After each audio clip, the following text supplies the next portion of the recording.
এমন ভালোবাসে ছেলে মেয়েরে, লেফটিনও গিয়ে দেখিও লেখা আই লাভ ইউ। মাথা নাচা না মিশা কে কইলে আসা বহুত বেটাইন তোর আর বেটিন তোর পরিবার বাঙ্গে নানি, বেটা ঠিক নাই না বেটি ঠিক নাই, বিচার করতে করতে ভাঞ্চাই তাই নানি মাথো তো বেটার দোষ না বেটির দোষ। আপনারা কইছেন খার দোষে পরিবার বাঙ্গে। হ্যাঁ রে এটা কিতা কইলা আই বাড়িত গিয়ে সুজা চা হইতে নাই জানা রাখিও। খালি বেটির দোষে নাই, বেটার দোষ নাইনি মাথন, কিন্তু দুইয়ের দোষ থাকবো। মানুষ তো থাকবো না থাকবো। আমার প্রশ্ন হইল মা বইনের কাছে বেজার হইবে না, আমি একটা কোরআন হাদিস ছাড়া একটা এক্সাম্পল আনি। আর একটা মেয়ে বিবাহের আগে 7 ফুয়া 1 ফুড়িয়ে বুলাইতে পারেন না, এমন বুলানি দেহ কিন্তু তোর গুম হারাম হয়ে যায়। তাহলে ওই মেয়ের বিয়ার বাদে আল্লাহ যে বেটারে মিলিয়ে দিলে ইগুরে বুলাইয়া খাইতো পারে না কেন? আমার প্রশ্ন হইল, মাঠটা বুঝাইতে পারছি না আমি। আমার কইছি এটা কোরআন হাদিসের উল্টা কইয়ার, কোরআন হাদিসটাই কইয়ার না, আমি আমার পক্ষ থেকে একটা মিসাল দিয়ার। তাইলে আমি ধরলাম একটা পরিবারের কোনো মেয়ের যদি ত্রুটি থাকে, তাহলে তোমার আর কোন জায়গায় গিয়ে ত্রুটি মুক্ত হইবাই তুমি যখন এক বেটারে শান্তি করতে পারলে না? সুবহানাল্লাহ। আর ছেলের বেলা হইয়ার বেজার হইবা নি মাতো না তো মেসেজ লিখে দেন না নিতান বান্ধবীরে আই লাভ আর হইতা নাই আই, এর অর্থ কিতা আমি তোমাকে। আচ্ছা এখানে খারাপ নি কোনো, এটা তো কথা সুন্দর, কিন্তু জাইন হইতরা বিবাহের আগে বৈধতায় হইতরা না অবৈধতায়? মাতইন জুড়ে মাত্র যুবক খরে দিন নাই আসামি হন আছে ও ভাইয়ের মাথো নাকি?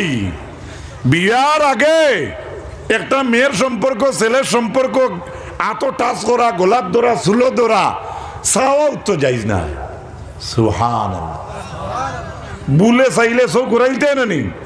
আচ্ছা এমন ভালোবাসে ছেলে মেয়েরে, লেফটিনও গিয়ে দেখিও লেখা আই লাভ ইউ। মাথা নাচা না মিশা কে কইলে আসা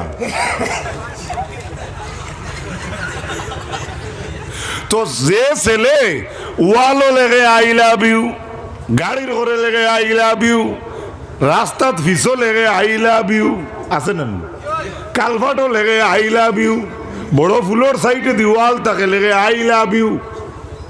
তোরে ই শিক্ষা কি কে দিল রে? খারাপ পারায়নি মাত বুঝুন জানি। এক আফন বিবিয়ে আফন স্বামীরে হাঞ্জা তাকি জোর মাগরিবের নামাজ পড়িয়া এসার আগ পর্যন্ত 4 গোল্লাসের সামনে তুইয়া তুমি কও তোমার স্বামীরে I love you, I love you, I love you গুনইব নি? সুবহানাল্লাহ। আমার বাপসা চাই নাচো বাতিজার দ্বারা চাচা বনো, দাদার দ্বারা নাতি বনো, হয়তো কমেন্ট করবাই, আমি কিন্তু এটা কোনো নিয়তে কইয়েন না। আস্তা রাইত আপনার স্বামীয়ে তোমার বউর মুখে দিছাও, গাল চুমা দেও, চুলত ধরো, তোমার জেলা মনে করলা মায়া করি কও I love you, I love you, কোনছেন গুণা হইব না সব হইব? সুবহানাল্লাহ। আর একটু জুড়ে কোন সুবহানাল্লাহ। একবার যদি মুস্কি আসি আপনি দিন স্ত্রী হইয়া আর স্ত্রী যদি মুস্কি আসি দে সত্যের নাকি? সুবহানাল্লাহ কই এটা ফজিলত বয়ান করছে। অথচ অতগান ফজিলত আছে, জুম্মার দিন কেউ যদি তার স্ত্রীরে মায়া করে তাহলে 70টা নেকি পায়। আরো জুড়ে এখন সুবহানাল্লাহ। তে জুম্মার দিনের আমরা আমল আসেনি, আপনার বেটিয়া আগুন নাইতা, আপনার নাইতা সুরে কহব তিলাওয়াত করতা, 80 বার দুরূদ শরীফ পড়িতা, তেল মালিশ করতা, এদিন ফজরের জমাত গিয়ে আগুন শরীক হইতা, চুল থাকার কাটলে খাটিতা, নখ থাকলে খাটিতা, সুন্দর লেবাস থাকলে ভিন্দিতা, আতর থাকলে মাখিতা, তসবিয়া তুলিয়া মসজিদে দিতেইতা, ইজা নুদিয়া লিসসালাতি মিন ইয়াউমিল জুমআতি ফাসাউ ইলা যিকরিল্লাহ। জুম্মার আজান হয়ে গেছে, আপনি মসজিদে দি দৌড় তুলো, হে তুলে খেরাম বডি দিস। আপনারা কইয়েন না আজকে আমরা সমাজ গেছে কই? মাঠটা বুঝাইতে পারছি নি? এর জন্য আমি দুইয়াতে অনুরোধ করবো, আমি আমারও হইয়ার আমরা যাতে কন্টিনিউ গুনাহ থাকি বাঁচতে পারি, আল্লাহ তুমি তৌফিক দেও, হোক আমিন। আরো জুড়ে কই না আমিন। একজন স্বামী স্ত্রীর জায়েজ তরিকার যে কর্ম আছে সেটা দুনিয়া আন্দাই রোগ, দুনিয়া হর্ষা হোক, তারার লাগে আলাদা ব্যাপার। আর আপনি ফুর্তি করুন, জেসাতা করুন, হিটা যখন বৈধতায় গেছে গিয়া, তখন দিনের আইতে আল্লাহ তারার এটা মানে ফাঁস করে দিলেইছেন। আপনার চোখ তো একবার রাত ঘুমায় নানি মাতো না, তে ও জেলা আছে পর্দা থাকা অবস্থায় জেলা আপনি কিছু দেখরা না, আল্লাহর এই চোখ দিয়ে আপনি খোলা অবস্থায় আল্লাহর হারাম জিনিস দেখতা না। ও একজনে কইছেন বকরি আওয়ার থাকি সুবহানাল্লাহ, ইবায়ান নাই, আরো জুড়ে কোন সুবহানাল্লাহ। আমার কথা বুঝাইতাম পারছি নি? কোন চাইনি চৌকর পর্দা আছে নি? যদি আজ বলায় কামড় মারে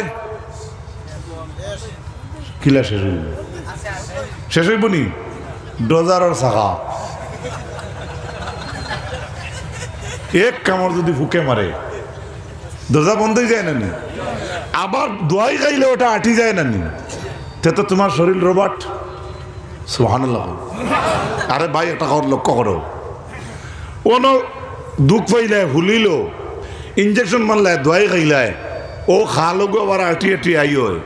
সুবহানাল্লাহ। আপনারে আল্লাহ আর কিতা দিতা?